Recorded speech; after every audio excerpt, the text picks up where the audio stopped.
Ya, bismillahirrahmanirrahim. Assalamualaikum warahmatullahi wabarakatuh. Waalaikumsalam warahmatullahi. Waalaikumsalam.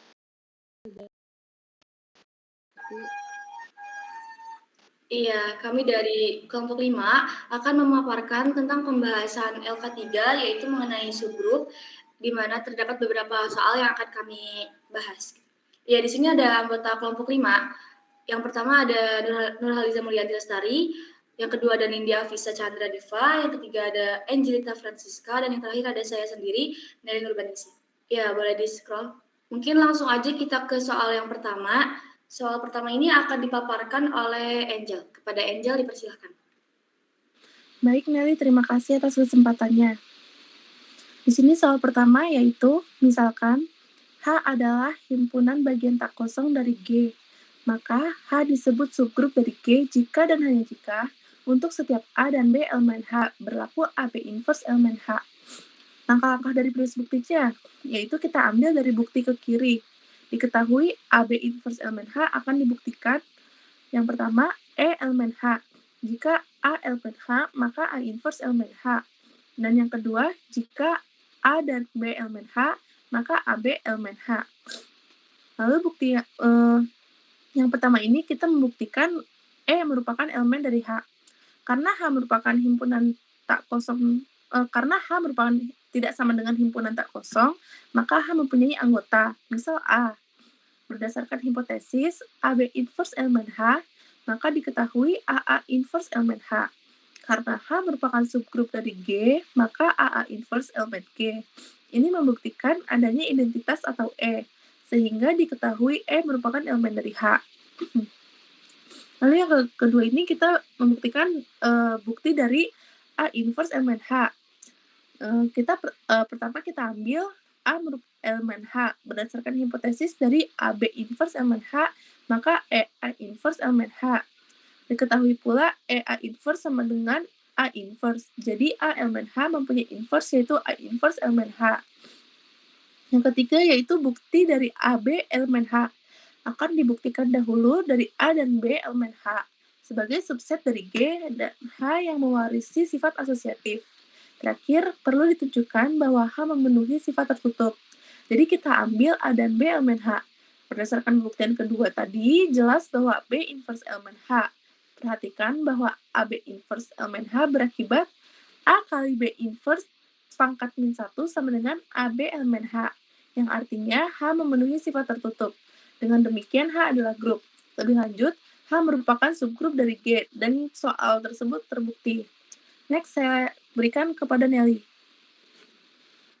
Iya, terima kasih Angel atas paparannya. Selanjutnya ada soal kedua yang akan dipaparkan oleh Nindi. Kepada Nindi dipersilakan. Oke, terima kasih Nelly atas kesempatannya. Di sini ada soal yang kedua, yaitu jika G adalah grup abelian dan N adalah bilangan asli yang ditetapkan, maka himpunan H adalah A elemen dari G, di mana A pangkat N merupakan E identitas adalah subgrup. Buktinya, ambil A dan B anggota H, maka akan dibuktikan AB inverse elemen dari H. Perhatikan bahwa AB inverse pangkat N sama dengan A pangkat N dikali B inverse pangkat N, karena G merupakan grup abelian. Ini menggunakan sifat komutatif. Selanjutnya, A pangkat N dikali B inverse pangkat N sama dengan A pangkat N dikali B pangkat min N pangkat 1. Nah, tadi kan A pangkat N ini udah diketahui ya bahwa dia itu E identitas, maka di sini diganti si A pangkat N-nya. Jadi sama dengan E identitas dikali E inverse. Maka A pangkat N dikali B inverse pangkat N sama dengan E identitas, di mana si E tadi itu adalah A pangkat N. Sehingga dapat dibuktikan bahwa si AB inverse merupakan elemen dari H. Terima kasih, dikembalikan ke moderator. Iya, terima kasih Nindi atas paparannya. Selanjutnya soal nomor 3 yang akan dipaparkan oleh Liza. Kepada Liza dipersilakan.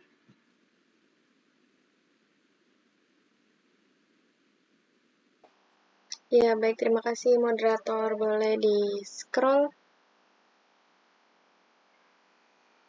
word-nya, Angel.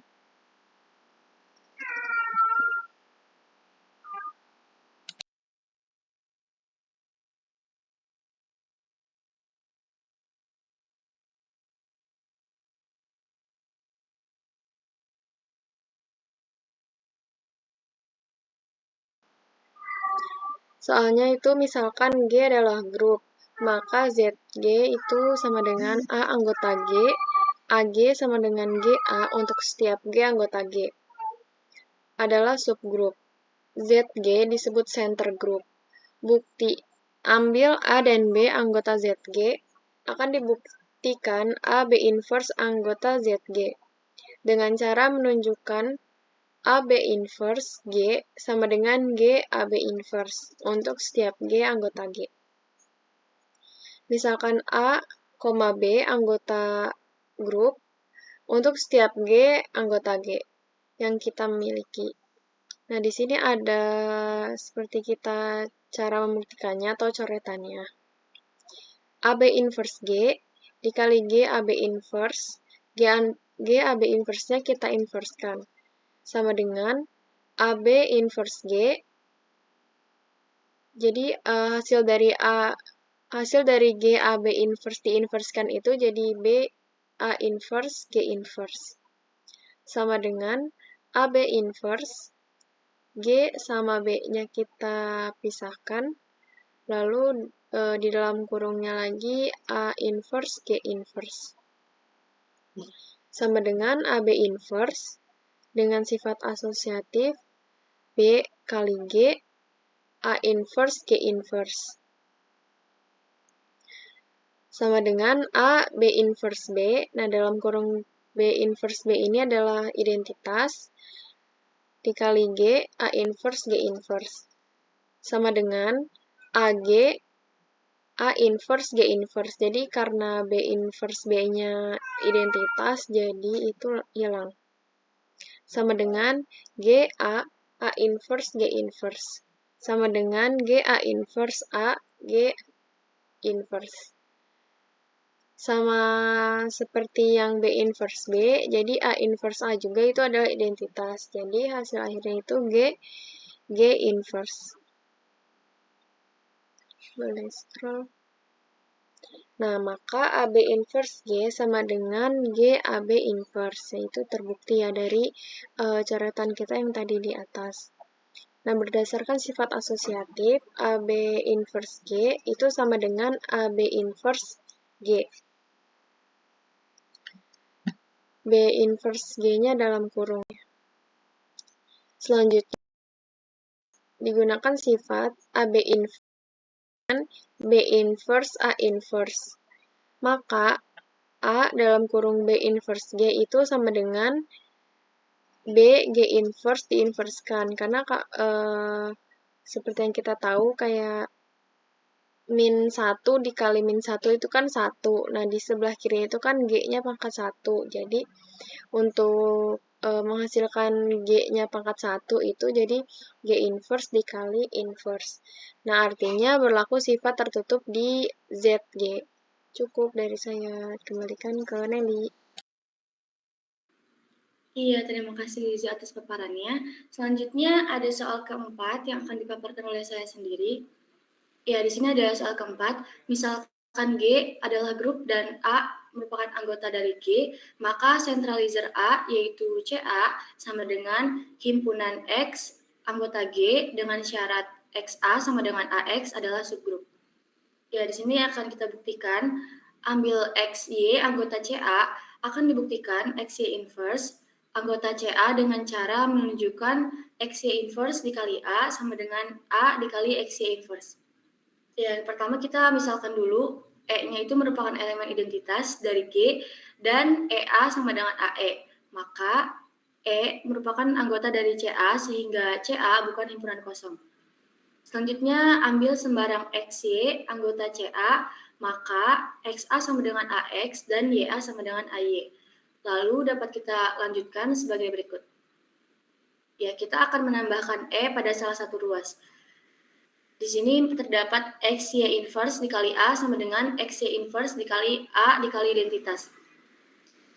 sama dengan XY inverse dikali A, identitasnya kita ganti menjadi Y dikali Y inverse. Ya, sama dengan XY inverse, kita lakukan sifat asosiatif ya. Jadi, AY dikali Y inverse. Sama dengan XY inverse dikali YA dikali Y inverse. Boleh di-scroll, Angel? Ya, selanjutnya kita lakukan sifat asosiatif lagi, menghasilkan X dikali Y inverse dikali Y dikali AY inverse.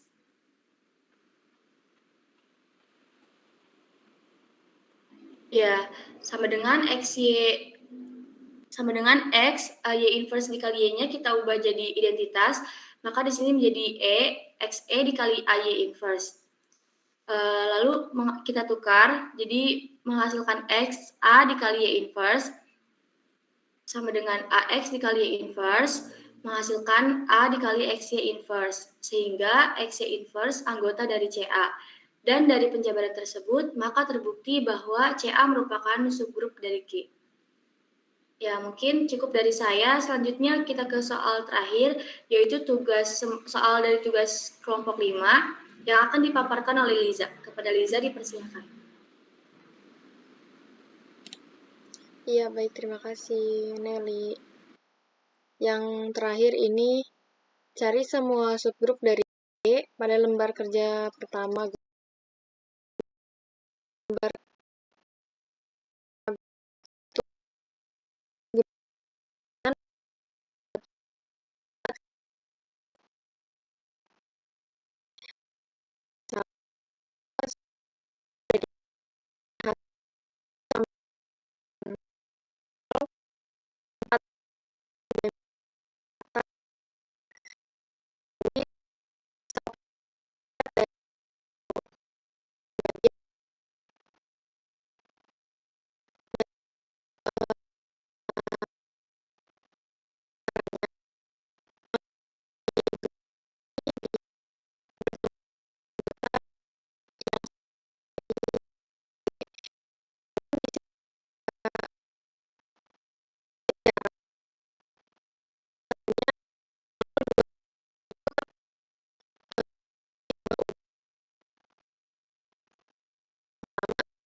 Iya, mungkin cukup pembahasan subgrup dari kelompok kami. Jika ada kesalahan, mohon dimaafkan. Kurang lebihnya mohon maaf. Wassalamualaikum warahmatullahi wabarakatuh. Waalaikumsalam warahmatullahi wabarakatuh.